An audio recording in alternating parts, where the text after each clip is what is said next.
How are you doing, Mr. Langley? I am very good, thank you, Tom. I'm very good, thank you. Very, very honoured to be in this podcast, which you were saying before we started. It's very impressive in here, but thank you. How are you getting on, though? You been all right? Yes, doing very well, mate. Thank you. I am 24 hours away from being in Dublin, Ireland.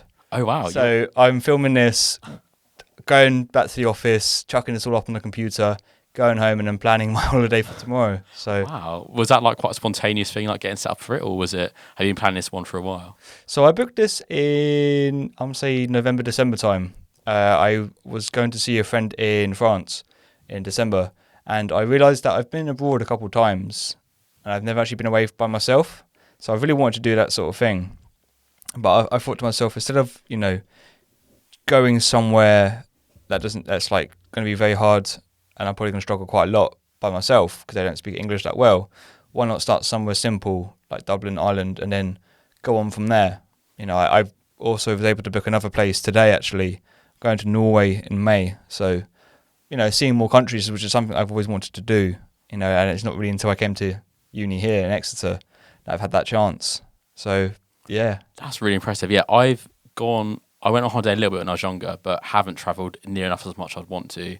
I think I don't know kind of what your dream like place would be, but for me, so I think Australia always would be somewhere I'd love to go.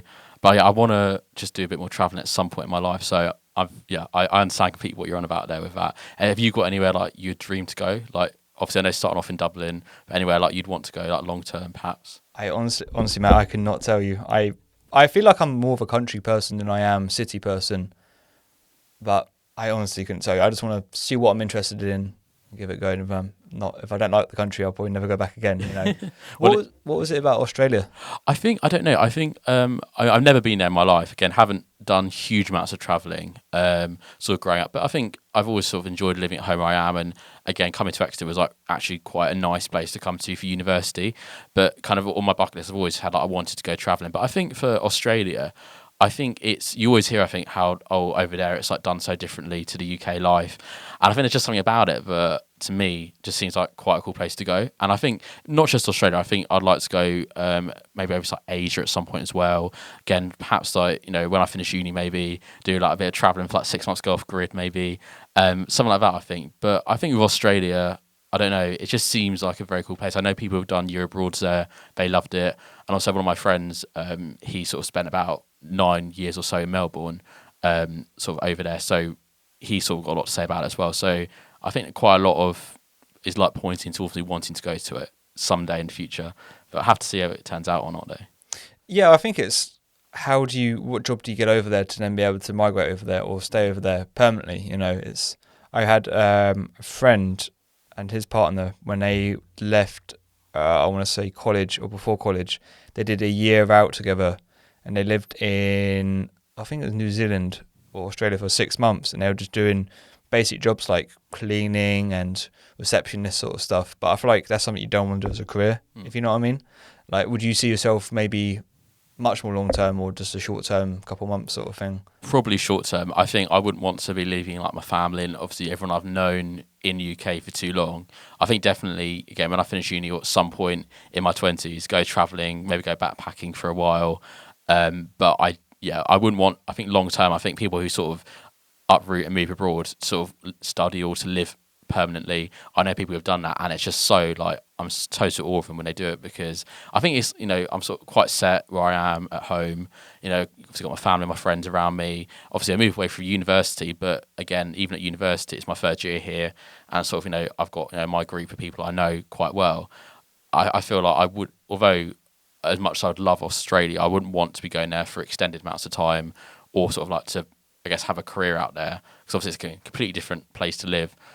Quite different. Would you ever though live like abroad permanently though? Or would you like want to stay in the UK? Do you know what? It's when I went to France in December, I sort of was going around with my friend and looking at all like the street signs, and my friend was translating French into English, and I was sort of really realising actually it's probably quite easy to pick up a language if you live there for like a year or two, and I feel like I don't know if I could really stay somewhere long term. I don't really know. Similar to you with the thing of the family thing, I don't want to leave my family behind, because I've still got grandparents that are alive.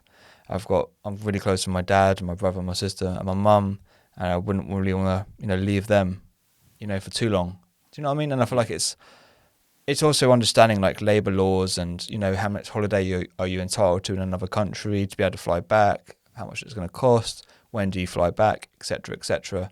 But I feel like there's part of the UK for me that's not as interesting, or it's sort of worn out a little bit for me, if you know what I mean. Like I really do want to try somewhere else, maybe. No, I think you're right. I think you're right because, again, university, you move to a different part of the country. For me, it's like about 4 hours away from my house, and I think for you, it's not. It's quite a while away, it's kind of from where you are. 4 or 5 hours, same journey as you, Yeah, really. yeah. And so I think it's nice to move away from university, and I think experience a new city. Again, it's not like moving abroad because you are still in the UK, and I can quite easily get the train back home. But it's still the same, I guess, concept of moving somewhere completely new. You don't know anyone at all. And I think I was obviously quite worried before coming to university, but actually it's a nice place. You meet some really people you get really close to, and so I guess on the same vein as that, if you go abroad, move abroad, spend quite a lot of time out there, you will settle down and be a bit more comfortable in time. I feel like it's kind of what you mentioned there, like the smaller things. I think about if I get sick, I need to have my health insurance. How do I sort of go through that process? How do I get a mortgage out there? It's going to be different to the UK.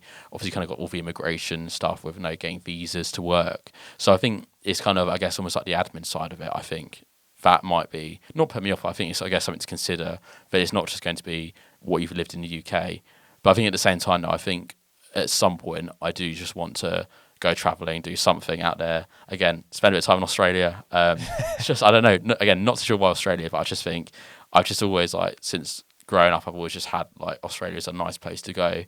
Spend a bit of time there. Again, not ages, but I see why people do move abroad though, because I think it's challenging yourself. I think you learn a lot about yourself as well, because people who come to the UK on year abroads at the university, they sort of are so much more confident in themselves by the time they leave. I've got friends who are on year abroads at the moment around the world, and sort of they sort of say, how obviously it was quite stressful at first, but you get to know people, you become a lot more comfortable once you spent time out there. So I think for me, it is, I never didn't do a year abroad at university, but I want to at some point, maybe spend a few months out, take a career break. I don't know if I see myself, again, permanently moving out somewhere, but again, I understand why people do that though, because I think there's a lot you learn about yourself when you're put in a situation that you're not used to and not comfortable in. Again, a bit like starting university. I don't know what that was like for you, but I think you sort of learn a lot about yourself and kind of a lot about other people. You meet people you've never would have met otherwise, and kind of what they've kind of their perspectives on life, which is going to be very different to you, because obviously me living in my town in East Sussex at home, lovely place, but obviously you sort of see, obviously you would see the same people if you work there. Before university, I was sort of working my job and would live in the same town I worked in. So I was studying remotely at the time. So it's kind of, again, lovely people, but obviously at my work, for example, but it wasn't obviously meeting new people, getting new experiences, which you do get from university or travelling, really. Yeah, I definitely really love the fact that you get hit with the independence when you come to Exeter, or not just Exeter, but university in general. That's something that really appealed to me, and staying in Exeter and not moving back home after uni, because the job that I do now is a job that really reached out to me. I think I don't really know what I want to do career wise, sort of thing. So I went with my gut feeling and applied for this, basically because I didn't want to move back in. Similar to you with what you said about your town. My town is quite similar in terms of you basically see the same people every day, sort of thing, and there's not really that much job opportunity. It's not next to I would say a decent job market from what I've seen in Cambridge, or you can travel into London, but I really didn't see myself applying for any jobs that I could see on Cambridge or in London, really. How's your uni going at the moment? Yeah, being quite busy. I agree with you on that point though, about kind of travelling. For me, it's about just over an hour by train to London, so it's doable for that career perspective. But yeah, definitely, again, quite a different environment. But yeah, uni's been good this year. Uni very good. Been quite busy with Expression FM, which is the radio station at the uni. Been doing quite a lot of work with that. I've been station manager for since June, so quite a lot of planning with our Freshers Week and kind of getting members in, getting people involved, signed up. We've got quite a large committee as well, so it's just there's quite a lot of things going on in Expression, so it's just trying to get like I guess piece them all together, make sure everyone's happy, which is obviously hard to do at times, but make sure everyone's like enjoying their experience. So that's been really good fun. It is obviously challenging at times, but you learn a lot from it, and kind of from the committee you work with. There's kind of again a lot that goes on in the station, and it's really enjoyable experience. But aside from that though, kind of uni been going well as well. Enjoying my course this year as well. So yeah, it's just like trying to get that, I guess, that right balance between like uni work, obviously kind of doing like the work I do with like media and student media, but also just like having time for yourself, enjoying your time at university kind of outside of that, which I think is, I don't know, I think it's hard to get that balance right, because you're always gonna look back on your time at university and I think say, oh, I should have spent more time doing this or less time doing that. And I think, obviously kind of society's been quite a lot done at university, but equally there's a lot more out there than just a uni society at uni. And so I think it's just trying to get all of those experiences in while you're there, which is hard. I don't know kind of how, I guess for you it must be quite interesting now to kind of still be in Exeter, still know people in Exeter, and obviously be working here, but kind of have, I guess, the responsibilities of kind of keeping your job up, kind of keeping in touch with people. It must be is it quite a different experience for you, kind of being here after graduating and still, I guess, seeing the same people around? Yes, so when I initially came back here, like the first week or two, I actually felt quite lonely, because when you go from seeing your friends all the time at uni, you bump into someone every like couple of hours sort of thing. You could always just walk over to the studio or to another part of campus and you're better to see your friends. Whereas when you go to work and you're doing your Monday to Friday schedule, you're really not going to be doing that anymore. And it was something coming to grips with that when I finished uni and I started working. But I've settled in with it. And I think I'm happy to be working now, because towards the end of my degree, I was quite burnt out. That last year of uni really hit me quite hard in terms of like trying to study and get my degree over the line. I'm happy to have moved on. I love my time in Exeter. I don't regret it, and I've loved it, and I have a lot of good memories from it. So yeah. Definitely a lot. Yeah, a lot you got up to, I remember, like in your kind of 2 years doing XTV as well as station manager. So yeah, definitely, I imagine, nice to take a different perspective on it as well. Now you're kind of looking back on it as well. Yes. Well, it's definitely going back to that work-life balance thing you're saying, isn't it? Really, like you have to work and also just enjoy your free time when you can. You've got another year and a bit to look forward to. Yeah. To working and thinking about what you're going to do with a career. Have you got any idea? Yeah, you asked me this when I was on your podcast last year, actually, and not too much has changed kind of since then. Still kind of, I want to do something in kind of the media environment, whether that's, presenting or perhaps more likely producing and kind of being involved in the teams behind the scenes. But I think, kind of at Exeter, I've done a lot of stuff with Expression, the radio station. I've done a little bit of theatre stuff as well. I'm kind of like got to see kind of other things that are going on. And so I've enjoyed, I guess, having that freedom to do things, maybe get things wrong, probably quite a lot actually get things wrong, and just try things out, give them a go. And I think, something in that media creative industry, obviously really like radio, but I think it is a hard world to get into. It's not, there's no graduate scheme in anything like that. So it is evidently it's kind of, getting to know people while you're at university, networking, trying to, I don't know, work your way up that almost very difficult career ladder.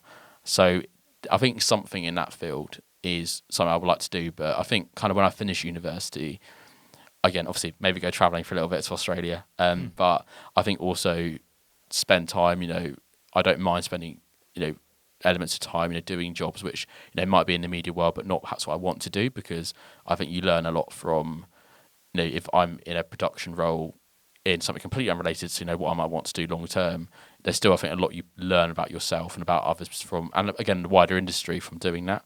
And so I think I'm not afraid to, just go into a job after graduating that might not be what I want to do long term, but actually still picking up skills, still, learning on the job, because there's a lot I don't know. And I think also you don't really know what jobs are out there. So I think in a maybe a sort of slightly similar way to you, kind of how, I guess, kind of after finishing university, not too set on what I want to do and quite open to anything really. Have you spoken to many people that have graduated?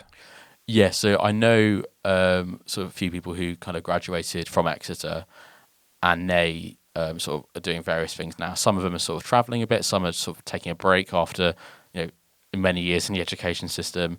Sort of a few friends I know are working as well. Like I've got a friend working in marketing now. Got a few people kind of around as well, like the sort of creative world. I think yeah, quite a range of what people are up to. Also, kind of friends from back home as well, who are now graduating and kind of they're doing a really interesting range of stuff actually. I've got some friends working in NHS. Got some people I know kind of doing doing like masters, then gone to do a PhD. Excuse me. So I think there's quite a lot I think going on in that world. And again, people perhaps I went to like secondary school with who are now like graduating. I've got one friend who's like training to be a history teacher, which is crazy because his favourite subject at school was history, and I like sat next to him in the lessons. So it's kind of like quite surreal now that he's like going to be in a classroom like learning how to be a history teacher. It's quite cool. I mean, it was always quite obvious he'd be a teacher, so it's not a surprise. But it is quite, I think when you see people like graduating and then going on to do the next thing in their life, I think it's nice to see because it's kind of like you knew them since they were like 11 or 12 years old, or at uni you've known them like for the past 3 or 4 years while you've all been away from home, and it's a really kind of it's nice to see people go on to do good things. And again, kind of my friends going to a wide range of stuff they're up to now. But yeah, it's just weird that they're now working like full-time jobs, and yeah, a bit like you kind of you're not studying, you're now in Exeter, but you're doing a Monday to Friday very kind of demanding job. And I think it's nice to see, and I think some surprises in what people are doing. Other things, again, like my friend who's now training to be a history teacher, not really a surprise. But it's nice to see people kind of finding their feet in kind of a weird world of careers. Do you find it daunting at all thinking about what you're going to do after uni? I think a little bit, yeah. I think so. I think so because it's I think kind of all throughout school it's kind of all very much like placed on you. Oh, you'll work it out eventually. And kind of coming to university, kind of found my interest in what I do through kind of at the moment in societies, but it's obviously then just actually knowing what I'm interested in, but then trying to find the right job, the right career for me. And I think that's kind of the harder aspect of it. So I guess some people might say that I've kind of already done the hard part by working out what I want to do, but I think yeah, now it's just trying to actually get there. I don't know about you though. Is it kind of something for you that kind of your job at the moment, obviously getting quite a lot of, I guess you're being exposed to here. Is it kind of something that you're picking up on, like what you're interested in long term, or are you still kind of working out what you do want to do eventually? I think for me, it's still working out. I enjoy working with the cameras and stuff, and for me, the best part of the job is actually helping people when it comes to solving their issues and offering guidance on their courses and stuff, because I'm working in a department that I graduated from. So some of the modules that these students have done, I did it, last year, 2 years ago, even 3 years ago, and it's nice that I'm able to help them with that. So it's sort of picking these little parts from the job that I'm doing at the moment and maybe thinking, is that what I do 10, 15 years down the line sort of thing. For now, it's just, being a bit patient as well. I think people need to sort of slow down and realise that, if you're doing the best that you can, that's all you can ask for, isn't it, really? I feel like people are really, really sort of stressing out over wanting to get that dream job straight away sort of thing. My granddad, bless him, he gave me some very good advice. He said, just follow your gut. He took him 15 jobs until he found the job that he wanted to do, and some people it might take longer, some might take less. It's just about being patient. I think social media doesn't help as well. I'm very, very lucky that I was able to sort of realise that from a younger age, how much it impacts you really. I mean, I know it's talked about quite a lot, but I was quite blinded to it when I was a bit younger, and I'm happy I sort of take a break from it and don't look at it, because I feel like it sort of did hit me quite a bit when I was finishing uni, and you have all these people getting into like media jobs or their jobs that they're really happy with, and just taking a step back from that, and then just applying for this job and then getting the job that I'm really happy to be in at the moment. Yeah, I think you're completely right. I think it's always people will say about social media, but I think it's very, very true about that. And I think probably the worst social media actually, I think that I've realised recently, I think is LinkedIn. I think whilst LinkedIn, it's got its values, I think it is good to kind of see how other people might have got into what you want to do long term. I think it is also a place where you sort of go onto your feed and you see all of these posts about people's grad jobs, people graduating with firsts in their degrees, kind of these internships people were doing, and I think I don't know, I think there's something about it that again, I understand the reason for it, and it is good to have LinkedIn and sort of see that world that you want to get into, especially for the media creative industries, especially. But I do just think there's an element to it that I don't know. I think you just look through the timeline, see what people are doing. I think it's very easy to feel quite bad about yourself, perhaps what you haven't done.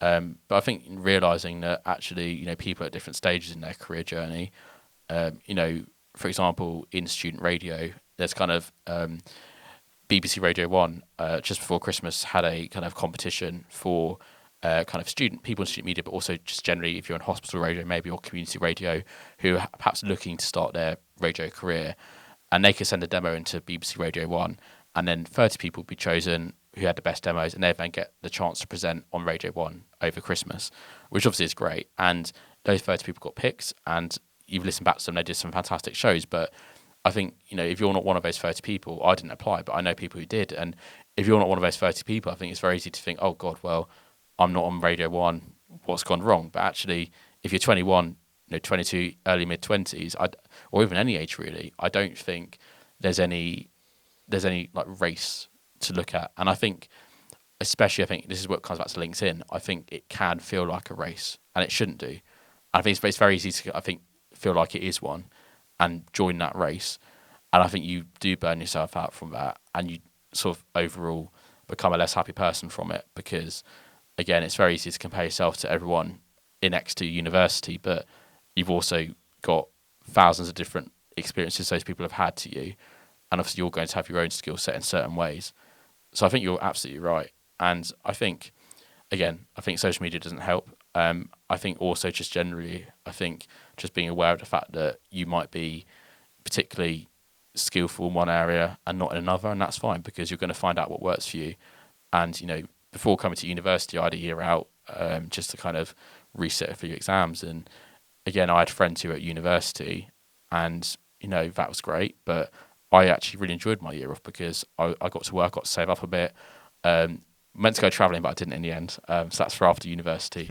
But it was just nice to have a bit of time off, really, from kind of after spending, being 18 years old, spending all my life in school, having time to kind of work out what I want to do at university, making sure university was for me, making sure. I'd always wanted to come to Exeter, so that wasn't really a question. But kind of making sure that everything I was doing was on the right path. And I haven't lost out from taking that year out. I don't think I'm behind on my career or anything like that, because again, there's no sort of set timeline you need to work anything out. So I think, especially in the media world, because it is so hard to get in, I think you're absolutely right though with that. I think it's the hardest thing as well, is trying to remind yourself not to compare yourself to others when you're chasing that career or that job that you really want, because there's so many people that apply for jobs, but you only see like the small, like a minute amount of them that actually don't get the job, sort of thing, and it makes you feel like everyone's getting that job. Do you know what I mean? And Yeah. Yeah, it's quite daunting. Yeah. You mentioned earlier about looking back on your time at uni, and you said there's always going to be regrets, sort of thing. Have you had any so far? Oh, that's a good question. Oh, you put me on the spot there with that question. I don't know. I think there's always, I think looking back, there's always going to be things you think, I could have done this differently.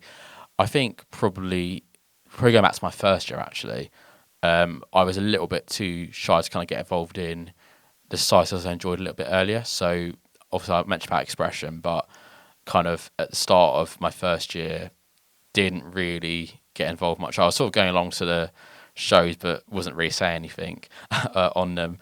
So I think that was one part of it. But I think at the same time, I'd say, well, actually, I'm still here today doing what I love in expression, so it doesn't really make a difference. But I think that's obviously one thing, kind of finding, I guess, earlier, kind of, I guess, being a bit more kind of decisive about what I did and didn't like in first year, because I think that first year at university is always very interesting, because again, everyone gets thrown into university. You kind of got freshers week, then it's kind of you're left to your own devices. I think I joined like 11 or 12 societies in my first year. Holy shit! I know. I don't know. Bank account, mate. I know that. Yeah, I just depleted my entire first year student loan on society membership fees. I remember, I think it was like philosophy society was £20, and I think I went to a handful of their events. So yeah, I lost a lot of money in first year from society membership fees. So I think obviously kind of try stuff out, but I think, I don't know. I obviously enjoyed my first year, but I feel if there's going to be one thing, I think probably, I don't know, like trying things a bit earlier on. Sorry, I think being a bit more decisive about things I didn't like. I've sort of, yeah, I don't know. I think that's one thing. I think that's probably my main, I guess, regret slash thing I would have done differently about university. But I think broadly with everything else, though, I think things happen to you at university, things come up kind of in your personal life or kind of outside of it. And I think kind of you learn a lot from it. So, things that might, go on at university in any context or just in life, you sort of become a better person out of it. So I wouldn't say there's any, I guess, regrets from anything else other than perhaps just earlier on being a bit more decisive to like, go and try things out, speaking to more people probably, because I was a little bit shy at the start of my first year, sort of stayed in my flat a little bit too much in like the first few weeks. So yeah, obviously, and probably not buy as many society memberships in the first year as well. I think that's probably me. But what about you, Dave? Was there anything that you sort of thought? Because I remember you said before that when you sort of started out, I mean, even before you came to Exeter, like you were like, I want to join XTV, I want to be in charge of it. It's kind of like my thing I want to do. Like for you, was there anything that you would have thought you'd done differently looking back on your 3 years?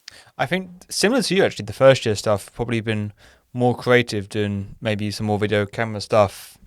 I probably wish I applied for like more of the internship stuff that they do here at the university. I think finding that in my last year and realizing actually is actually incredible what they offer here in terms of like working with local businesses or doing like a termly internship with some of the innovation center team. And I sort of look back on that. I wish I should have applied for that as opposed to like working at Tesco's. I mean, don't get me wrong, I love Tesco's and it was a good part of my life. It helped me get to uni and gave me customer service speaking skills and stuff. But I feel like I should have, when I came to uni, I probably could have made more of those internships that were there as opportunities. And I also think maybe saving a bit more money and maybe actually seeing more of the world, traveling a little bit actually in first year, because I realised you get a lot of free time when it comes to the summer. One thing that you'll find when you get into a job is booking holiday. And do you know what, the job that I have at the moment is really good with like the holiday scheme. You get like 31 days, not including bank holidays. So you get like 38 days or something like that. Fab. It's absolutely fantastic. But when you're a student, once you finish your last exam, you're free until the next year. So I think looking back on that, I could have probably travelled more, but I mean, that's ifs and buts, isn't it? And it's, it's then and it's not now. So Yeah, I think that's an interesting point you make because I think when you're looking at that summer break, there's the sort of obvious internships you could apply to, but they maybe like if you do want to go into like law or business or marketing, for example, there might be those schemes. But I think if you look a bit further, one thing I think coming to university I wasn't aware of that much was like I guess the amount of opportunities you do have at university. You could spend your entire 3 years at university not doing a course, but just doing so many projects and still not touch anywhere near what you could be doing with what you've got out there available to you. And I think I was always aware there were societies, there were sort of, clubs you could do internships, but I think you're right. I think maybe looking back, maybe a bit earlier on, trying out those things, getting things wrong, there's nothing wrong with spending like 2 weeks on a placement or work shadowing that you don't enjoy because you're going to learn something from it. So I think I would actually agree with you on that one as well. yeah, I think also having friends who live in other countries, I could have made most of that and seeing other people who live abroad and staying with them. What else was it? I think there's something else that I just lost in my mind. It was just there. God. Back to the travelling again, though, with the seeing your friends in the country. Yeah, I think that would have been something I could have made the most of. But that's a couple of years ago. I think for me though, I think my second year of uni was probably still my favourite year of uni, without a doubt. The people that I met and some of the memories that we have. The netball team. Such a good laugh. I've heard a lot about that netball team. I wasn't even in the netball team, but I've still heard a lot about that team.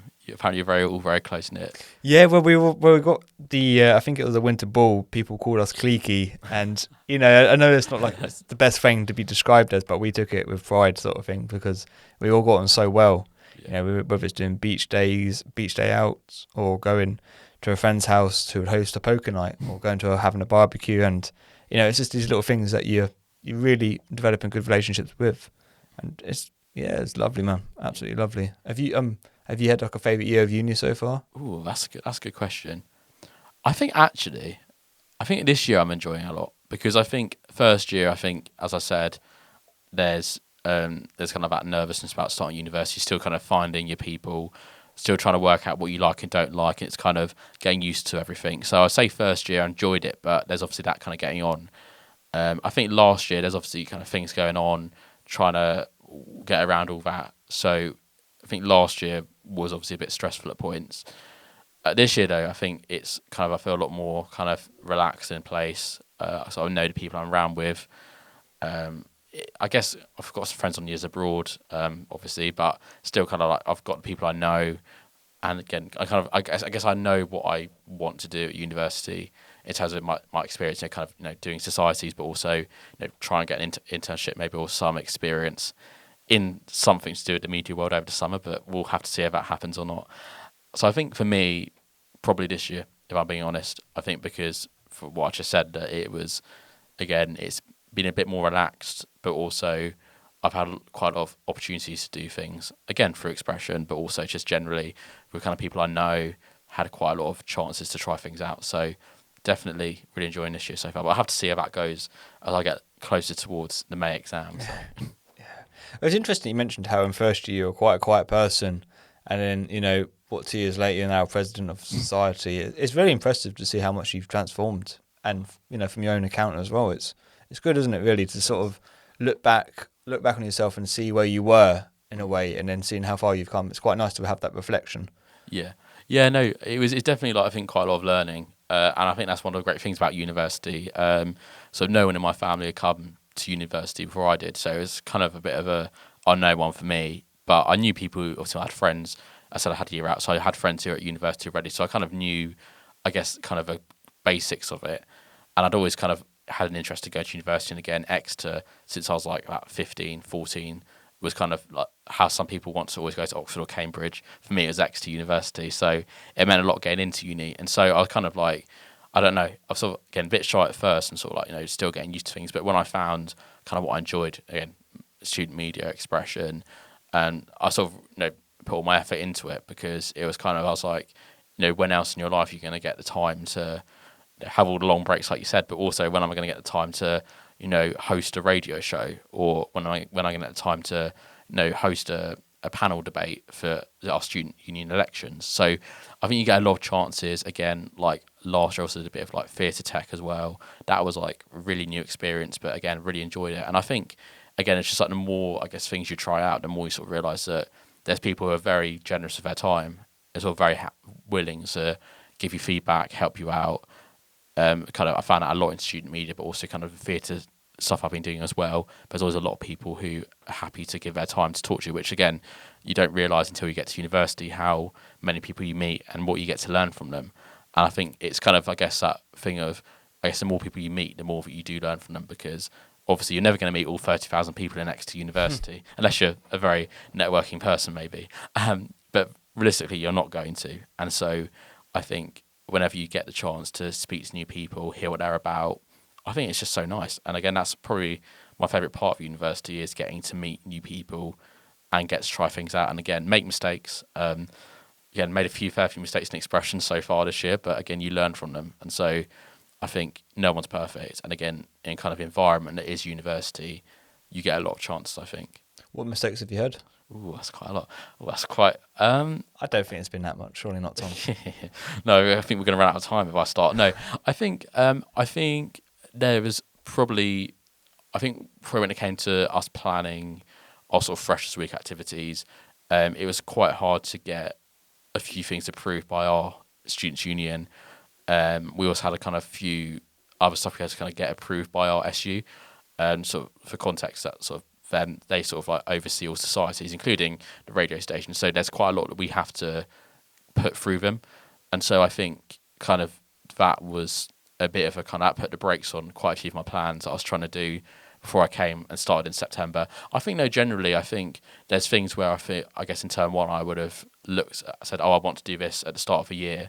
But I think it's making that work, and it perhaps didn't happen. I think you're always going to lose out on those projects. There's always going to be those things where, I don't get to finish off a project I started, or I had an idea for something but didn't quite get the time. And so I guess probably the mistakes I made is where I've had plans to do things, but haven't quite been able to follow through with them for whatever reason. Might just be because there's not time on committee, or because it's just organising it is a bit too awkward.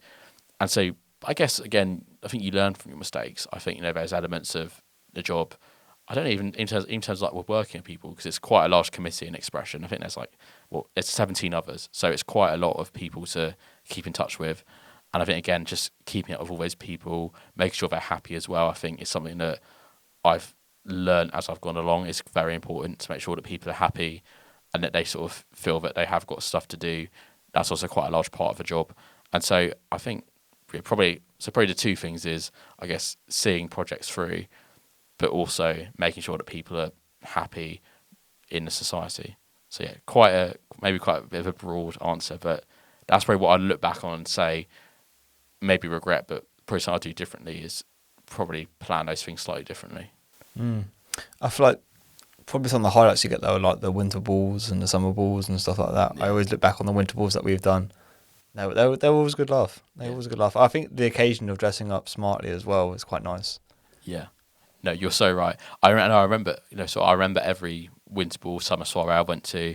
I know it was kind of a lot of planning goes into them, but I remember because of the ones that you organised as well with Reese and Georgia as well, kind of when I was in my first year, and they're really, really good fun. And not just because of its nice venue or because you get to dress up. I think that's a part of it, but also you do get to kind of see people, from the other ex-media societies. It's a really nice community of people, and again, I think you get a lot out of the time putting, because obviously you're volunteering your time in organising anything. But I'd agree, like the balls, the sort of the big events, they're sort of the highlights. I'd agree. Yeah, it's nice to look back on it though, isn't it? Really, And have you guys got anything planned then for the rest of the summer ball this year? Yeah, well, there'll be a summer ball. There'll be that in place. Haven't started playing that yet, actually, so probably should get onto that. A bit of a reminder for myself. But trying to just a few, I think probably a few more kind of projects working on, trying to get some funding from the university. So they have an alumni fund, which is kind of goes towards projects which kind of benefit a wide range of students or perhaps represent the university on a national or international level. There's a student radio conference which takes place every year around the country. This year it's in Salford, in Manchester, which I'm very excited to go to because that's obviously kind of home to the kind of media city. I've been briefly to Salford once, but haven't actually had a chance to look round. So actually, I went to see the Coronation Street set with my family when I went last time. So actually get to see Media City properly this time would be really nice.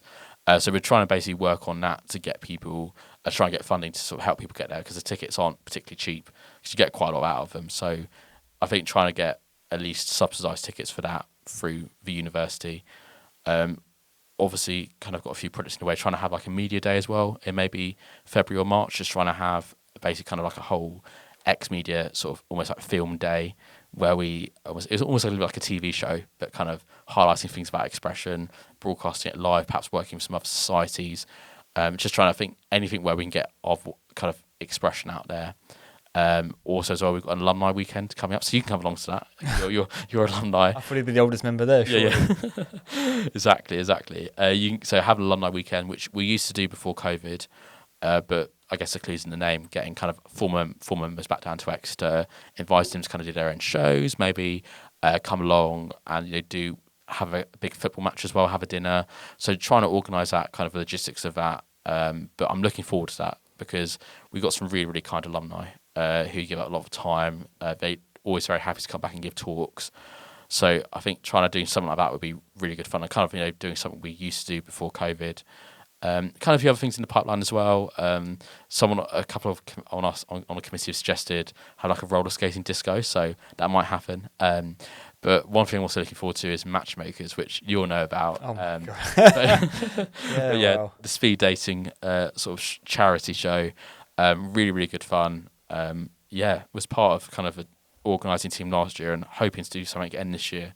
That's kind of all in the works. That'll be quite soon actually, before Valentine's Day.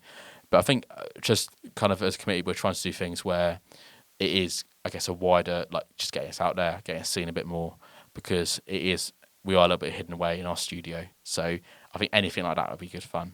But I don't know, for you though, like with XTV, was there anything where you like I guess perhaps things you wanted to do but you didn't perhaps get the time to do, or you wish you might have spent more time on or done, I guess, started doing before you finished?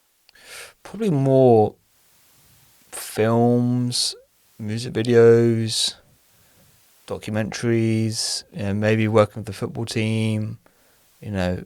Oh, there's quite a lot I wish I could have done more. I think for me though, X Vision was something that was a really massive saving grace in terms of what we did. I mean, we did a lot of good stuff. And the committees that I worked with are absolutely brilliant for both the years that I was on committee for. And they did a lot. But there was always things like, yeah, doing the short films were quite fun. That is a good question, though, to have it flipped on myself. I think I did. For me, I think I made too many promises, or not promises, but I said I was going to do quite a lot or plan a lot. When I realised actually it's harder than you think, especially like managing your time at uni. It's quite hard to have that balance of your own life, then your friends and family, yeah, and then you got your academics, and then you got your society stuff as well, and you actually realise it's actually harder to juggle than you think. So you plan all these, you have all these ideas, and you think, oh, we can do all this sort of thing, and actually you only get about halfway through what you want to actually do, don't you? Really, but maybe more live production stuff as well. I think the X Vision stuff was like absolutely brilliant in terms of learning how to do the live streams itself, and then actually having people live interacting with it and be able to see that from across the world. It was absolutely incredible experience. And credit to everyone that's part of the team for both years, and even we've got this one coming up soon. But Mateus, Reese, Georgia, everyone else who's a part of it absolutely did fantastic in terms of planning it, and organising it, especially Mateus. Like I thought I saw someone coming in, and I still remember when Mateus came to me with the idea of doing it, and I sort of tried to like rub him off because I didn't really, like oh yeah, sure, it sounds pretty good, because I didn't particularly believe in it at the time. And then it got closer to it, I was like, oh shit, okay, I actually have to, be interested. And, I'm so grateful that he kept pushing it on, because I remember that the first year we did it, X Vision 2023, was honestly breathtaking for how fun it was. We were there for you're there for like 12, 13 hours about setting up and making sure everything runs, and do all these test rehearsals and making sure your team's been fed and stuff. And it's only for like an hour and a half show, and it's worth it in my opinion. You spend a whole entire day in the Great Hall in Exeter, which is it's like a venue on the campus. But yeah, man, it's brilliant, absolutely brilliant. So I think it's looking back on it and realizing, okay, I could have done a lot of this, but this is what I had the opportunity to do. And it's just appreciating those moments, really, isn't it? I hope I'm sure you look back on it when you finish your time at uni, and you'd be like, okay, there was some things I wish I'd done, but hey man, I've got to do this and that was pretty cool. I never would have thought I'd be able to do that before I came to uni. Yeah, I think you're right. That's the thing, and I think you're also right. But yeah, there's things that kind of me looking back, I'm like, so far, I'm like, oh, I wish I could have done something else a bit more, or perhaps something else a bit, work on this project a bit more, because you have so many ideas going into a role. But I think you are right. You're volunteering at the end of the day. You're trying to do your best, and there's always going to be things which come up which kind of mean you might not be able to do something. So yeah, I think you're right. For me, it's kind of like, looking back and being at the end of when I graduate, being like, well, I've done all of this. I don't want to worry too much about what I didn't do. And again, you learn a lot from the failed things as well. So there's a lot you kind of get out of that. But I think you're right. X Vision was always kind of very impressive to look at from afar. And yeah, I think it's a lot of work goes into, as you say, with Mateus and the others, and kind of Ali and the others. So I think it's those sort of projects, those large scale projects you work on, it's worth it in the end. I think something similar was last year. I kind of did with my theatre stuff. One of the jobs I did was it was for Footlights with their production Made in Dagenham, and I was sound designer for that. And that was like a lot of learning, because in going into it, I think I was like, oh, well, I've done a bit of theatre tech, so it's kind of just a little bit more difficult to work out. But actually, the entire week of the show, there was things which came up, obviously that were challenging. Sort of had great people around me to sort of help out, but I think there was so much I learnt from that process, and I really enjoyed from doing it, which you wouldn't have done if you hadn't taken part in it. And actually, when it got to kind of doing the shows, it was really, really good fun, because you had sort of, the cast who'd spent months working on their parts. You had the band who'd been rehearsing for ages, the production team, the creative team, kind of all coming together for this whole week. I think about like 70 people in total working on the show, or maybe 60 or so.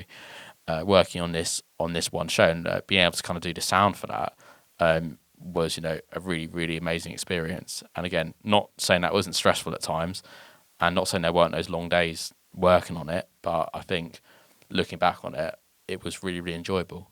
So I think in the same way, it's kind of those projects you work on, those kind of longer term things. It is worth the time you put into them.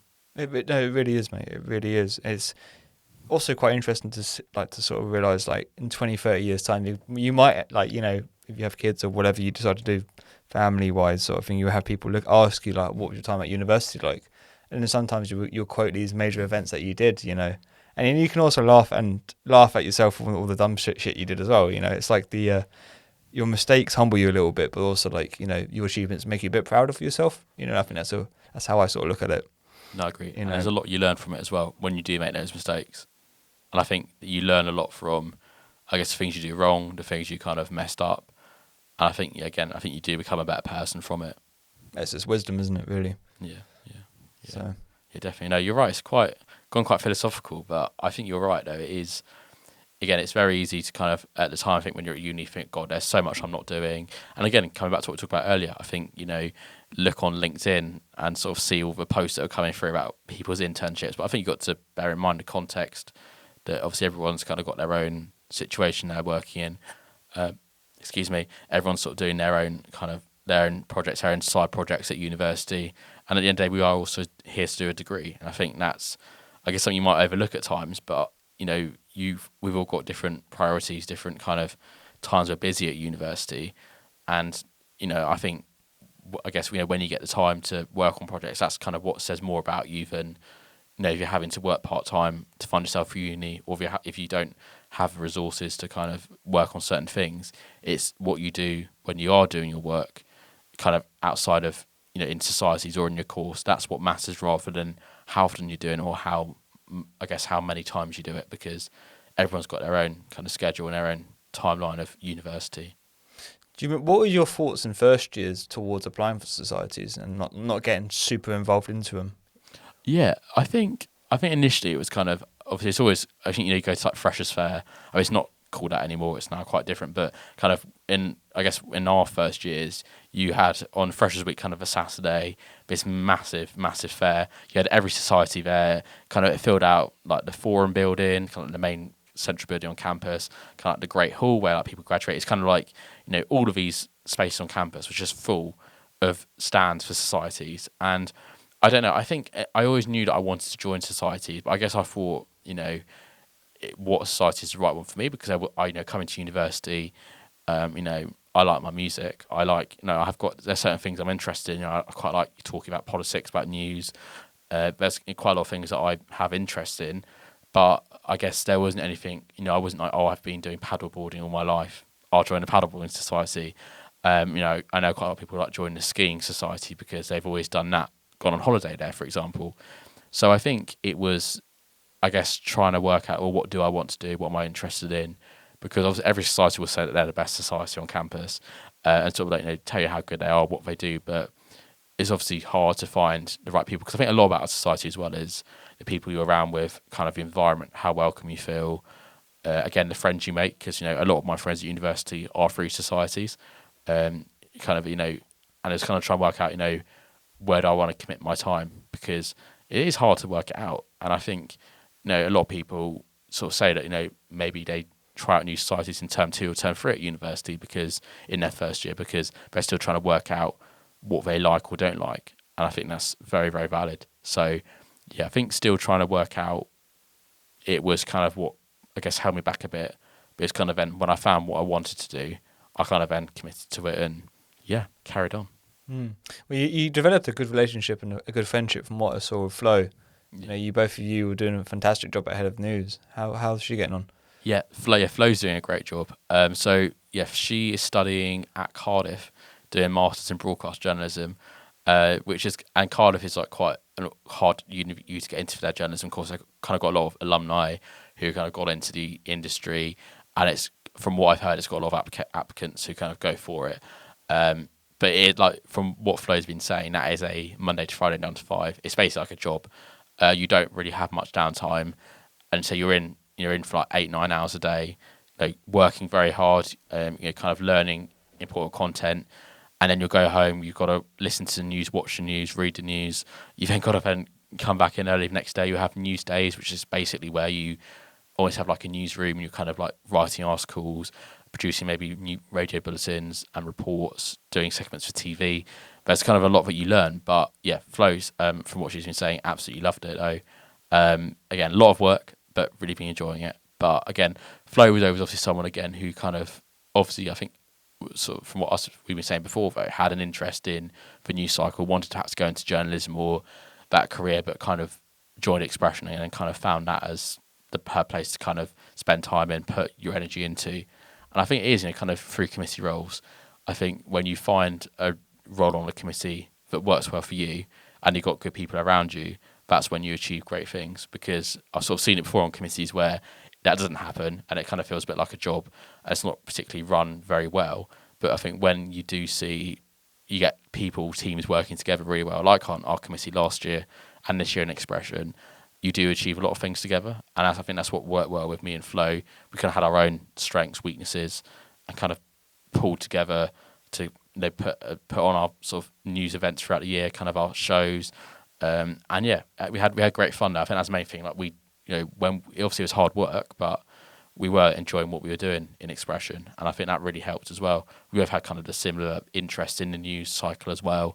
That helped a lot. But yeah, Flo is working very hard, and I'm sure like in 10 years' time, like at alumni weekend, be giving like a speech probably about how she's got a job at like the BBC or something like that, working very senior, I feel. But again, it's just also, I guess kind of one part of networking is it's nice to just meet people who you do become friends with and you do want to carry on knowing about how they're doing after university, and even people I'm not particularly close to, but they've graduated from university this year just gone. It's nice just to hear about how they're doing and see that they're doing nicely. Yeah, because another one that we have is James Allen. He went over to Japan, didn't he? He did, yeah. Oh, how can I forget about him? We talked about travelling. I didn't come into my mind. I know, I completely awful. Skipped my mind as well. It's brilliant, isn't it? You have friends that go all over the world, and some people go completely one end, the other person, someone goes completely the other end, and it's brilliant, So good for James to have gotten that chance to go to Japan, because I know he really wanted to, and I think, I don't know who I heard it from, it might have been through Lenny or someone else, told me that James was applying for like an internship, and he got the internship, and he was saving up or something like that, and then he had that opportunity. I know he's back now in England, but I feel like he was probably so over the moon doing that sort of thing. And from what I've heard, it sounded like it was, kind of production, really, really, really good opportunity. And again, traveling for a bit, working for a bit, just going out to Japan to spend time out there, I think you learn a lot about, not just about the industry you want to work in, but also about yourself and kind of how you work. Again, so yeah, hopefully at some point, spending time abroad is just, I think that's kind of a great thing from it, is, getting to spend time with people, again, you don't know, in a completely different environment. But yeah, James Allen working very hard, and it's great to see him doing well. Same with Lenny as well. He's no kit coordinator. Brentford. Okay, I thought it was, but I didn't want to get it wrong and upset him. And get an angry message coming through. So yeah, it's nice to see people going on doing good stuff after uni, including you as well. Thank you, man. That's very kind of you to say that. Yeah, I think one thing is when you get older, you're more happy for your friends. I think when you're a bit younger, speaking for myself, I was quite insecure, sort of thing. So when you see your friends doing really well, you feel a bit like I would say jealous. When I had friends going to university when I was still at college, sort of thing. I was like, they get all this sort of thing, and I'm still here.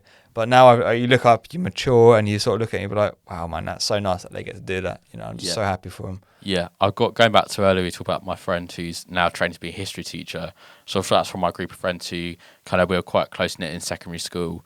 All went to different spaces for sixth form just because I moved house, and also our school didn't have sixth form anyway, so we kind of all got split up at when we finished year 11. But we don't message every day, but actually what's really nice is that like every year at Christmas or so, Easter as well, like in the summer, we'll come together like in our local spoons and just like catch up. And it's actually just really nice to see them from afar, obviously quite a lot of the time, but it's really nice just to kind of hear what they've been up to. Again, like one of my friends wants to go into like forensics and be an like kind of almost like a crime investigator, which I wouldn't have ever seen him doing. But it's really great to see he's kind of found what works for him. And again, seeing your friends kind of worked out what they want to do, going on enjoying what they're doing as well, which is the important thing. It doesn't really matter too much. Like, I don't think any of us really care, what job it is we're doing. It's just exciting to see that people have found what they like doing. Yeah, it really is. It really is. Yeah. What do you think you would hope to achieve within the next 50 years? 50. Yeah. Oh, I thought it was like 15, but 50 is quite a long one. I think. Yeah, I think definitely. I think obviously career side, found something I like, be comfortable in that career, enjoyed it. Hope you had a good time. Obviously, but you never know how it's going to work. So I think kind of with that side of it, it's good to work hard for a job, but at the same time, you could be made redundant tomorrow. You could, if you got ill, your employer might then sack you, because you're not working. So I think in 50 years' time, having done something I've enjoyed in my career, I'd hope to, have done something, kind of that earns me enough money, but also I do like doing. But I don't think that should be the main thing though, because I think you do want to kind of look back on what you've done in your life. And yes, I work hard for a job, and I'm proud of what I've achieved in my career. But I think also, again, in your personal life, I think, my family sort of, have, kind of be happy with everything going on with that. And I think, 50 years time, I think obviously I think that's quite a subjective word, just be happy. And again, kind of, with a family, kind of living, again, being healthy, living comfortably. I think, again, being in touch with people that I like, kind of know, and kind of still, I guess, having good ties with them would be, I think, it's hard to do, but I think it takes a lot of skill. But I think when you can look back and you've known someone for 30, 40 years as a friend, I think those are fab relationships to have. And so I think, that's put me on the spot, actually, that question a bit. It's a good question. But I think, I guess, just being happy. But I don't think the answer to that should just be, I've had a good career. I think that should be part of it, but I don't want it to be that you have to retire at 50 because you've kind of burnt yourself out from getting into a high profile job that you like, but you've kind of sacrificed a lot for. But I don't. What about you, though? It's a good question, but Yeah, so I think there's like individual achievements I want to accomplish. I think I really want to push myself and try and do an ultra marathon. I really, really love the marathon stuff, really testing yourself physically and mentally. I think definitely have seen more countries, hopefully have learned another language. I think definitely for me, one thing that I really want is to be a granddad, be a grandparent. I'm very, very blessed that I've had grandparents in my life, two that I'm very close to, and they only live half an hour away from here. So I've been very fortunate. I've had the chance to see them several times when I've been at university. But, my relationship with them have made me really definitely want to have a family and, be a grandparent in my life. I think that would be something that I'd want, and if I'm lucky, oh my God, if I'm lucky, I get to be a great grandparent. I've even had them in my life. I still have one today. He's still alive. Yeah. He's in his 90s, bless him.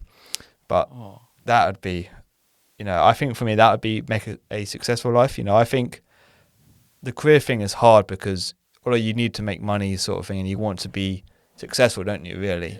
Yeah. It's all about really, really defining what success means to you. Because some people, they probably just prefer having the career as opposed to having the family sort of thing. And, everyone's entitled to their own opinion on what they want to do with their lives. But for me, I think it's more family orientated in a way. Yeah. I think also being close to my family as well, my brother, sister, my dad, my mum as well, and, being able to celebrate the achievements such as graduating, and birthdays, and I'd always have to look back on those and think, man, what I can get with having my own family, that sort of thing, how cool that would be, and then also having friends that have sort of spoken to me about it and their hopes for the future, that sort of thing as well. It's really nice to hear it. So no, I think it's good to have those targets. Obviously for me it's to travel a bit more as well. That's one of them. But yeah, I think you're right. It's, again, I know of people who kind of do just work ridiculously hard in their careers, and huge respect to them. But yeah, I don't know. Again, while I want to work hard, for the next few years, and to get into somewhere that I enjoy and I'm comfortable in, I think also there is more. And again, family, friends, people you're around you, being able to kind of spend time with them, just again, as you say, celebrate their achievements. I think that's kind of a lot more to kind of what you want to look back on in 50 years' time. So I'd agree with you on that one. You have to keep this video for another 50 years to see If see you how archive on it, Yeah. and if we both fuck up, and then we'll just delete the video and pretend it's never happened. Yeah. Yeah, I think you're right. Yeah, I think a question that's quite hard to answer, that sometimes I ponder on, is what is the meaning of life? Do you ever have those sort of that question to yourself? What is my purpose? Yeah, I think it's something that comes up. I think especially, I mean, because I think you spend your time you spend your early years at school, go to university, graduate, and sort of obviously university is very focused around getting a job, but I think kind of from meeting people and sort of seeing their perspectives around the world, I think there is a lot to be said about getting to know people, getting to understand them. Because I think something I always find, I guess a saying I always find is that if I don't get to know someone particularly well, I think that is my loss.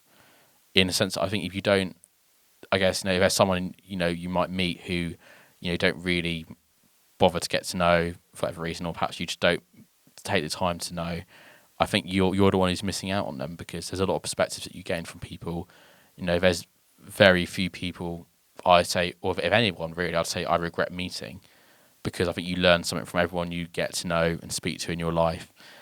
And I think, again, whether that's the meaning of life, I just think, I don't know, the people around you, I think there's a lot that you can get from, even going back to my hometown, the people around me there's, a lot you can learn from people.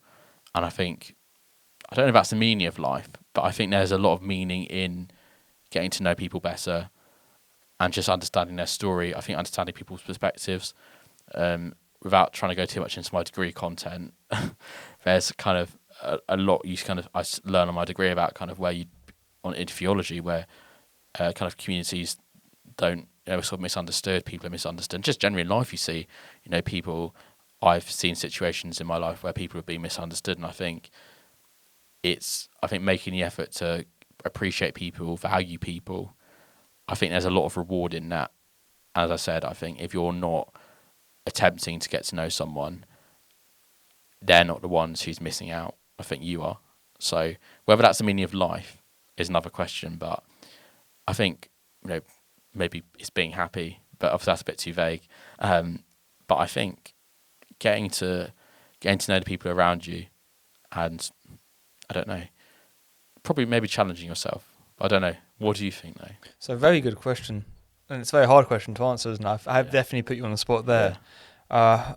I really don't know, to be honest with you, what is the meaning of life. I think it's sort of looking at what gives your life meaning in a way. Like we talk about friendships, relationships, family, achievements, pushing yourself. I don't know. I really don't know what the answer would be in terms of what is the meaning of life. It depends on what lens you look through it. Do you look through it in like a religious way?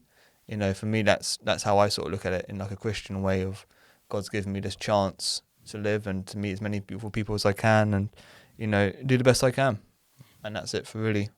Yeah. So, I think it's interesting because that's one of the things I like about this podcast sort of thing. You mentioned about meeting different people and learning different things and picking up different perspectives and stuff. And one thing that I try to do with this is I try to have a different guest every episode sort of thing. And because someone's going to say something different every time, aren't they, really? I might ask that question every episode now, what is the meaning of life? And, if everyone gives the same answer, then that must be the answer.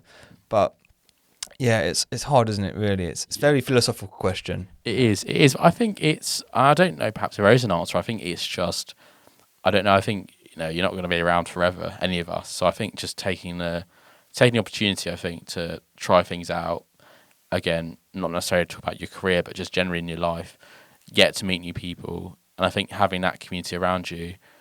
And again, I think, when you do eventually, die, I think, being at peace with yourself and, maybe with your religion, maybe that's with your family, maybe that's with, other people in your friends or other circles around you. I think, I don't know. I think it is a hard question, but I think it's an important one to at least have some targets for yourself, in your life.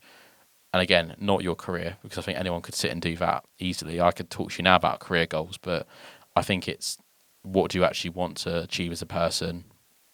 What is it that you, I don't know, want to challenge yourself to do, again, in your personal life? Is it, I want to run marathons? Is it I want to, learn this skill? Is it I want to, find this person? I think it's just, yeah, I think there's a lot that you could set yourself as a target to do. But I don't know. I feel like I should probably be. I think it's good to have those targets though, because I think I set myself those sort of things. But then it is, I think, make yourself accountable to them. And actually, I think this kind of actually sort of comes to my head just now. But I remember a while ago, I think probably a year or so ago, you recommended a book to me. I think it's How to Change Your Life. Uh, Or was it? I can't remember what it's called exactly. Can't Hurt Me by Can't Hurt David Me. Goggins. That's the one. That's the one. Yeah, I borrowed that book from the library actually at the uni, and I didn't actually finish it. So probably should go and finish it before I start talking about it. But it was really interesting about sort of making yourself accountable to sort of yourself and sort of setting yourself targets, and sort of you not achieving something that you're the person to blame for that, in the sense of if it's your fitness, or is it your academia, or is it any other aspect of your life. I think it was a really interesting read about how you might have had difficult situations earlier on in your life, but the important thing is how do you respond to that? How do you pick yourself up from it? I again didn't read it in full, so I can't comment on it all, but it was an interesting read, and as someone who probably doesn't read as much as I should do, it was one that made me want to read it again. Does your degree cover like philosophical questions about life that much? It does, yeah. So parts of, especially because I do half philosophy, especially in first year, there are lots of modules around, kind of what is your thought. This year I'm doing a module actually on metaphysics, which is literally about is time travel real? What is consciousness? That sort of thing. So it's kind of those sort of questions you do tackle. As you might imagine, they're very hard to answer. So essays are quite hard to write for philosophy at times, because a lot of it is just, do you understand the content? So a lot of your marks in a philosophy essay will literally be, can you explain this in a simplified way? And it is hard to do that. So I think there are parts of philosophy, again, I don't do as many modules on it. I quite like, I guess what I might say, the more practical philosophy. So kind of looking at philosophy and society. So for example, again, doing the metaphysics module this year, that's an interesting one to do.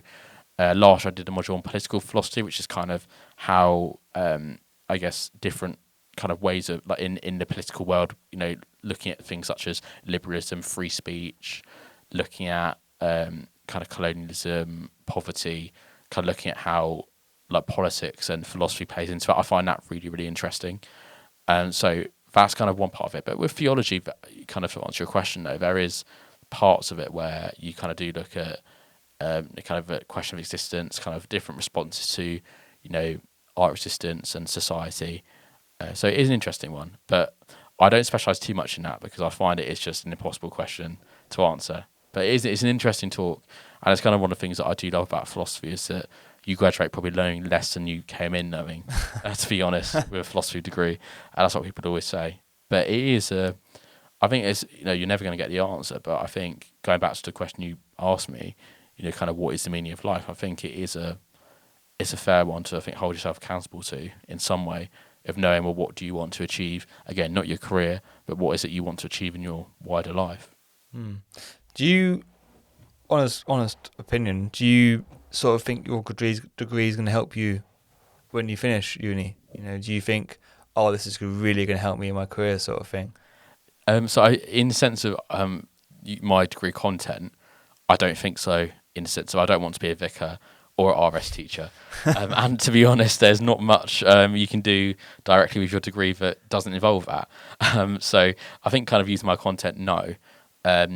But I think there's always kind of that classic line at university use. Well, if you do a humanities-based degree, they're good for these sectors. I think there's something that I do, and I think this is more theology than philosophy with my degree. But I think I have learned a lot about different religious communities and kind of how they live their lives and kind of their perspectives on things. So, for example, there's a really, really good lecturer in the theology department who specialises in kind of memory studies, but also in Judaism and kind of anti-Semitism. And he does some really interesting modules. I'm actually doing a module at the moment on it, and it's about kind of how do Jewish communities, kind of live their life, and kind of a history of Judaism, something which you might be aware of bits of, but you never actually learn in depth. about kind of the Holocaust and kind of how how society looks at that, debates around how the society looks at that. Last year I did a module of Judaism on kind of the history of Judaism and kind of how communities today have persecution. So it was a really, I don't know, I do find that sort of side of theology really interesting, like learning about real communities. Again, it might be Jews, it might be Muslims, it might be kind of anyone really, and learning about kind of their life experiences, kind of their history, and perhaps understanding kind of what comes on. I mean, there's a module I could have done this term. The timetable didn't work for it, but it was kind of on like the kind of Israel-Gaza kind of the conflict going on there, and it's kind of about the politics behind it, the religion behind it as well, because it is obviously a very religious fueled conflict that's been going on. And so I think just again, I think understanding that, I think that is something where it is relevant to kind of what I want to do, anything in life, whether that's journalism, media, or just something completely unrelated. I think having that appreciation for different communities in, you know, kind of any context, I think is a useful kind of thing I've learned, and I'm very grateful to have had the chance to learn about. But yeah, I think in a practical sense, so my module content isn't going to come up in my day job, I don't think. But it might do for you though, because obviously film, TV, there's bits that kind of come up. Although I know Exeter isn't too practical with their course, is it? No, so for me, I've definitely taken away more from the practical elements. Like we in second year, we made a short film in a group, and that sort of learning the ins and out of how to organise like a film crew and risk assessment stuff, and using the cameras and sound equipment. And in your final year, you get the option of doing a short film for your dissertation. Same sort of thing, but you're basically more accountable. You're accountable for all of it by yourself. So that means you need to go out of your way to organise, you know, who's going to be your camera operator. That's not going to be you. Who's going to do lighting, who's going to do sound, etc., etc., etc. Whereas in second year, you're given a specific role within that team to then make that film together. But some of the essay stuff, it wasn't really for me. I look back on it actually, and I do enjoy a little bit of it. I did enjoy, you know, probably not at the time, but looking back on it, the research of it, you know, sitting in the library for a couple of hours a day sort of thing, you know, like a job. You know, you're just sort of researching through articles or for interviews or for actual podcasts or, you know, for news articles, and looking back on old like archives and stuff on how they can help you support an argument sort of thing. But I think there were some that I was a bit questioning, like, what is this? What's really this going to help me do sort of thing? What was that saying you said about humanities degree? I think the university, like saying a humanities degree, can kind of prepare you for a wide range of careers. Like they might say, you know, the civil service or marketing or PR or teaching. Kind of the university like quite likes, and not Exeter, but just generally universities would sort of plaster. You know, if you do a humanities degree, it's good for these sectors. In the same way, if you do a computer science degree, it might be useful for these sectors, for example. But yeah, I see that. Yeah. Yeah. Okay. Yeah, I can see how that would work. But I think really, when you look at like in terms of degrees, I feel like the STEM degrees are probably the most practical in terms of getting you a job in that chosen career. Yeah. You know, it's definitely like medicine or computer science or engineering, maybe maths. Yeah. Yeah, that they will definitely. If you do well on those, maybe you're most likely to get a better chance of getting a job in that chosen career field. You know, but I think for me, I don't look back on it and be like, oh, I regret that sort of thing, because at the time it was what was right for me to go for. Like same for you, you know, that's what made sense for you to apply for and go for. And you know, at the end of that time, you've realised, oh, it's not really what I want to do anymore. But at least you're giving it a go. Exactly. No, you're completely right. And again, it's, you know, you can talk all day about the skills you might get in inverted commas, but you know, I'm probably not going to in my day job be using the Harvard referencing system, for example. I won't miss that when I finish uni. That's one thing. But I think you are right. It's, I guess, kind of there are those skills that you pick up from that, even if it's like in a seminar where you're perhaps discussing content. I think that's, you know, you get quite a lot from that, because if you get a job, you're going to be having business meetings, that sort of thing. So I think there are those sort of skills that through doing your course you pick up. Again, even if it's like emailing your lecturer to book office hours, like that sort of thing that you would need if you go into a job after university. You're going to need to send emails to your supervisors, for example. So I think there's those small things that you pick up. I would agree. I think and that's, I guess, sort of thing. I mean, looking at university, when there's people I know of people I know who, perhaps they go to lectures, that's it. They don't do, they don't work, or they don't have a society they're in. They kind of just do their degree and that's it. And I respect that. I think, especially I know people who love their degree. I've got one friend who does theology with me, and she she spends all her time studying for it because she just loves it so much, and she wants to go on to kind of do a master's and then do research in it. And I think that's absolutely amazing because she's found what she loves. But most people, though, I think if it's good that you do have something, if that's societies or you do an internship or a job. I think it's just something good, as well as the skills you might get from how to write a 2,000-word essay on whatever it is you're writing about. I think also having those skills of being on a committee or getting to know people, I think that is what you get a lot of experience at university of. I think, again, you mentioned about your final year project. I think that's an exception. I know that was like a thing you spent like so long on, that final year project. So I know it's like you had to do a group chat for it. You had people casted it when it was in the chapel, wasn't it? I think you were doing. Yes, the chapel actually. So for there, we were able to get a chapel for a wedding scene that we used actually for a project from XTV. So the manager at the time of me, Christiana, she made a short film where she filmed like a wedding sequence in that chapel, and it gave me inspiration to use it in my film for my dissertation. But yeah, it was a lot of planning. Yeah, but it paid off. It paid off though, I think, and it was like fab. Yeah, I think you had like a good 25, 30 people in that group chat, I think, as well. Like you had a lot of people involved helping you.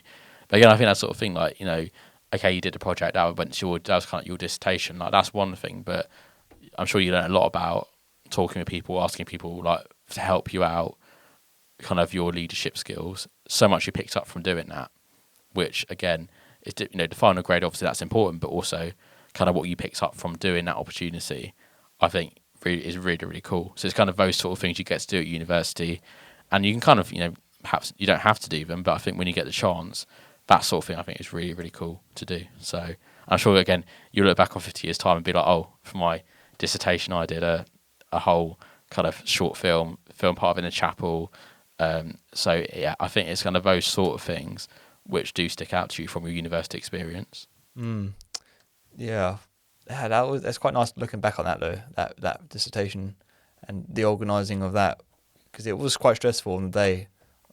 Were you part of it at all? No, I was in the group chat, but I never actually ended up helping. So I was a bit of a lousy helper. Yeah, no, man. Honestly, don't worry. Like I said to anyone, if you're busy, you're busy. I completely understand, because it was quite an inconvenient time for everyone. Really, it was literally end of second term, which is the most busiest part of. Quite rough. Quite rough, yeah, for uni students, really. Yeah. How did you actually get the idea to apply for your degree? So again, it was kind of like So it sort of probably started in secondary school, and kind of the concept of going to university in the first place. Sort of my school did a few visits to our local university, Sussex Uni. So I got to kind of see what university was about, kind of what a university looks like. And it looked quite impressive, actually. I quite like the idea of it. It looked quite nice to spend 3 years doing a subject you actually quite like. So actually, initially, quite ironically, the thing that first got me interested in university was actually studying. But I think it was then kind of, throughout school, I really enjoyed RS or religion, really enjoyed it at GCSE, A-level as well, enjoyed it. And so it was kind of like, I loved learning about perspectives of people. I've mentioned it before, but I've always kind of enjoyed talking about politics, current affairs. So I sort of half considered a politics degree, but it was just I didn't want to learn too much about the theory. I quite like they talk about the practical kind of politics of everyday life rather than learning about kind of political thought. So it wasn't, although you can kind of obviously tell your degree as you like, it didn't look too appealing to me. So kind of RS or philosophy and theology as it's kind of at Exeter was really kind of ideal for me. I did spend about a year and a half wanting to do law. For quite a while, I wanted to kind of be a solicitor and go into that field and study law at Exeter. But yeah, again, it was always kind of, I'm going to study at Exeter University. What am I going to study? And it's kind of then working out, well, actually, I really enjoyed RS. I like kind of theology, but I also want to do a bit of philosophy as well. So that kind of brought me to that. But I know for you, though, I remember before you said it was quite an interesting story for you, kind of how you got to university in choosing your subject, because I know for a while, wasn't it? You were going to do sociology, I think. Was it sociology or was it like psychology? Yeah, so when I was doing a level 5 in uniform services at college at the time, and I had the option to then go to college or go to uni and then top that up to make it a degree. But I didn't want to do that initially because first of all wasn't really that passionate about the degree I was doing, and second of all I sort of admittedly wanted to avoid working sort of thing. So I looked to Exeter to apply for sociology, but that's because a good friend of mine, the person who I actually visited, who studied here, who I knew from college, and actually he didn't make me, but I actually fell in love with Exeter at the time. And it was actually, yeah, that weekend when I came down here that convinced me to go to uni and to come here in Exeter. So he gave me the advice of applying for sociology, but that was because he recommended it to me, not because I wanted to do it. So then I had to take a year out anyway to pay for my first year of tuition because I'd used 2 years of the 4 years you get with the UK student finance system. So when I started working at Tesco's to start saving up for this tuition, I met someone who had graduated from Sheffield University studying film and TV, and I actually never thought it was, an actual course you could do at university. I thought it was only like a media thing you could do at college sort of thing. And I remember actually how much I enjoyed doing media sort of related stuff at secondary school, and also like I'm quite interested in like YouTube stuff and like video production. I was quite like interested in watching that and seeing how ideas sort of came to fruition through like writing something down and then making it an actual project from like just sticking a camera in someone's face sort of thing. I was like, oh, that's actually pretty cool, and then maybe initially it was like an idea of wanting to join the film and TV industry as a career, and it had the intention of, I'll be famous one day sort of thing, You are. So you achieved that goal. I don't know about famous, definitely not famous, I hope not. But yeah, and then it was, did the year out, paid for the tuition, and then in my first year, I did a BBC production for some like dating show thing, I think it was, and I was like a games tester on a production, and I actually remember being part of that production team and then looking at it and realizing actually this is definitely not what I want to do. Yeah, because it was like the lifestyle you sort of have to live to get anywhere in that career in that field even is quite depressing in a way, and I also think you need a good amount of like financial backing, financial security to be able to go for the bigger jobs like London or maybe abroad sort of thing, which I definitely didn't have, or that I wouldn't have had at the time. So my hand was sort of chosen for me in a way, which I'm actually pretty happy with. I'm happy I didn't go for that sort of thing because I don't think it would have worked for me. I'm someone that sort of likes the routine sort of thing. I like that sort of security I get with a job like this one.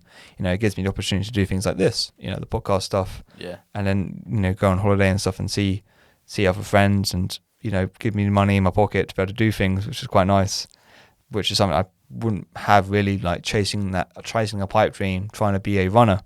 But yeah, it's quite interesting really. You actually mentioned it earlier that really links back to what I just said of like, and getting to know someone actually can be a massive blessing, because the guy I worked with, and if I had not spoken to him and had a conversation about the degree, I never would have applied for film and TV at University of Exeter, and I wouldn't be sitting here talking to you now. And it's so crazy, isn't it, really, how much your life can change from one little change. It's absolutely brilliant, in a way, because I remember like looking back on my driving test as an example of this was, I remember just before I was about to do the one that I passed on, I asked my instructor at the time, if I was to go on a roundabout and I was to miss my turning, would I fail instantly?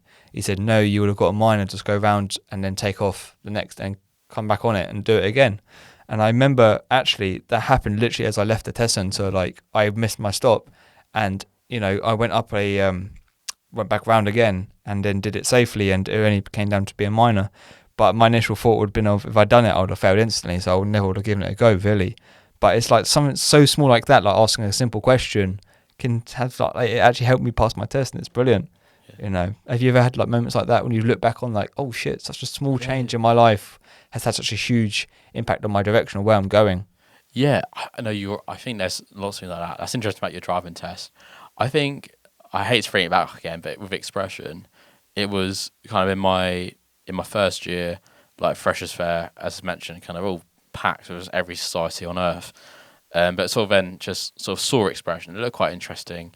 I think I looked through all the societies at uni before coming, and I was again through kind of like interested in the media and politics. I sort of looked at maybe Expose, or actually XTV, but then I sort of saw Expression as well, and then sort of saw it there, and I was like, oh, I don't know if I'll go in, but I was like, sort of stood outside the door quite, don't know if I should go in and like knock and ask for a tour around the studio because they had like an open studio day. And I wasn't too sure if I should have gone ahead with it, but then sort of rang the doorbell. Tom Pacillo let me in, showed me around, and so who you think you'll know? He graduated in my second year. Yeah. And so it was kind of like such a small thing of like at the Freshers' Fair, because I could have just walked past Expression like every other society I had done, or most of the societies I had done, and not have gone anywhere near it. But then obviously it's kind of through that very early on at university involved with Expression, and slowly kind of got more used to it, more comfortable doing it, and then kind of had like basically kind of been like one of the defining things of my university experience is kind of doing student media, working on projects, probably spending a bit too much time in the studio, but you kind of the people I've met through there have been some really really kind people, but also very enthusiastic people and very keen people. In a sort of similar way, kind of off that, then kind of went to the student radio conferences in Exeter my first year, Leeds last year, and there again met some really, really hugely nice people, passionate people, and kind of I wouldn't have had a chance to do any of that if I hadn't just knocked on the door and looked to join Expression. I think kind of outside of university though, I'm just trying to think if there was anything in particular that came up. I think it's just those small things. I don't think there's anything where, unless I'm missing anything hugely obvious, where I sort of perhaps didn't try something out.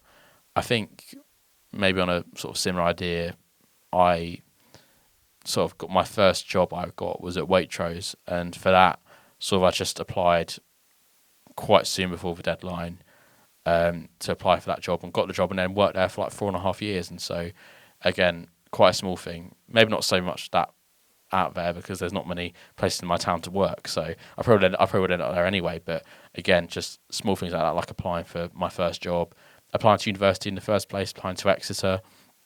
It was actually quite interesting me applying to university. I mentioned I kind of always wanted to come to Exeter, but there was sort of like a small period kind of during COVID, kind of coming out of the pandemic, where I actually wanted to be a paramedic, and I was actually interested in kind of going into that field. And obviously for that, it's very much you study for 3 years and then you get a job. It's obviously we've been speaking before about it's quite hard for us to, if you want a career in a creative world, it's you've got to unfortunately decide quite often between work-life balance and a career. But actually if you're a paramedic, it's very much you graduate and you've got a job basically already lined up for you because of how in demand it is.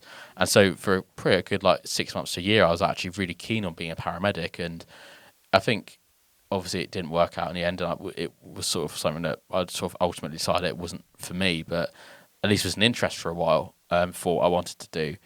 I applied to do paramedic science courses at university, and sort of went through all that when I was in sixth form. So again, I don't think that really answers your question, but probably something where it was like I almost made him, perhaps went down maybe the wrong path of that, but from that I then sort of found out I did want to study at Exeter, kind of did what I did want to do, and kind of a philosophy degree or whatever it was, and kind of then very set on it, and kind of since coming to Exeter, kind of it's lots of things have sort of fallen into place quite nicely, kind of again with getting involved in student media, kind of doing theatre stuff. It's kind of those sort of things. So I don't think there's a set moment, but I think it's perhaps maybe more like making mistakes, applying for the wrong course with paramedic science, that sort of thing that kind of all in all played out as it is now. And obviously I wouldn't be in my, at university now if I hadn't made the choices I had done in terms of, sat here with you doing what I'm doing with Expression or generally with university. I wouldn't have had that if I wouldn't be in this year now if I hadn't sort of gone through that process. So yeah, it's an interesting point though, to like look back and see what there was that you did that really changed your life. You mentioned the theatre production stuff. Have you got anything planned for this year? No, I haven't. I thought I'd take a little back seat while I'm doing quite a lot of Expression stuff. But yeah, hoping to do more next year when I've got a bit more free time. But with that, it's again big projects. It's you apply for the role maybe like 3 or 4 months before the show actually goes on stage. for a Northcote show, which is kind of a big theatre on campus, that's even longer. So that might be like 8 months before the show goes on stage. You're applying to be involved in it, depending on what you want to do. So kind of for that, it's great fun, but also quite a big commitment. So I think maybe next year potentially, but also just see where things take me, because I would say if I left university tomorrow, I'd be happy with what I did in theatre. I got to try it out, something I'd never done before, never touched, but had a really great time. And so I think if I get the chance to do it, I'll give it a go, but also I'll see how the rest of my time at university takes me, because none of us can predict what, is going to happen in a year's time or what's going to come up. So I'm sort of, again, still planning stuff out. I've got my goals, things I want to do, but I think also at the same time, just see where things take me. If I want to do something, do it. Obviously, again, with certain limitations, obviously. But yeah, give things a go. Yeah, the main Dagenham show that you guys did last year was really good. Yeah, I really enjoyed watching that with James, and very impressive. Sometimes you don't even realise it's a student sort of production. I don't mean that in like an insult to them, but when you think of like student productions, you think, oh, it's gonna be a bit goofy, or there's gonna be like a lot of errors or something. But no, it was done very well. No, thank you. That was like really, again, challenge, but really good fun to work with. Some really talented people. Like Catherine, who we know was doing was stage manager. Obviously Ben doing the lighting, which was really cool. The job he did with that. So it kind of was like a little like Nets Media, the netball team. Like just went off on like a delegation to do the Maiden Dagenham show. But yeah, it was really good fun, and again learned a lot from it. Wasn't without its challenges, but nothing is in anything you do. But yeah, really enjoyed it, and it was it was the main problem with that was it was in what is called like thrust seating. So it's kind of where you have it's not kind of all facing the front like you might have in a normal theatre. It's you've got the audience kind of sat around the stage effectively, and for that it makes it very hard for radio mics because their frequency gets picked up quite badly. So every night there were like some nights were worse than others, but sort of always having those problems where if you put someone's mic up a bit too loud, you kind of get like that piercing feedback sound. But again, it was a challenge, and sort of I enjoyed the challenge. It wasn't perfect, but then nothing you do in life is perfect. So it was really enjoyable experience, really nice group of people, and it meant a lot as well that like you and Flo and James came along, and also the Annas as well. They came as well for the night, so it meant a lot. Like kind of, 'cause it was like quite a big project. It was really nice to kind of have you guys come along.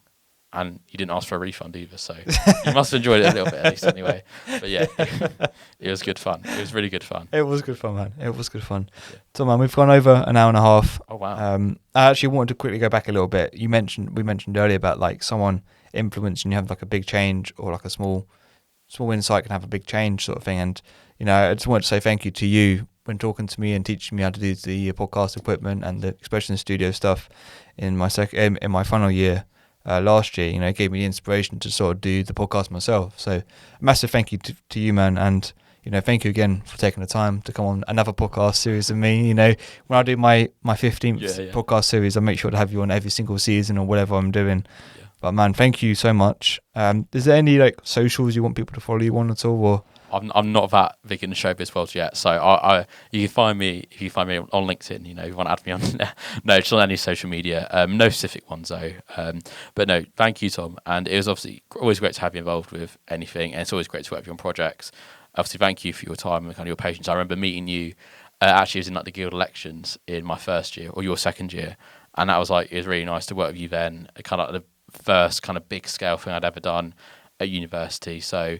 Yeah, thank you for your time. Kind of always being very patient with kind of like the younger kids running around like us, kind of doing stuff. But yeah, it's been great to be on, and yeah, looking forward to working with your next vision as well in the next few weeks.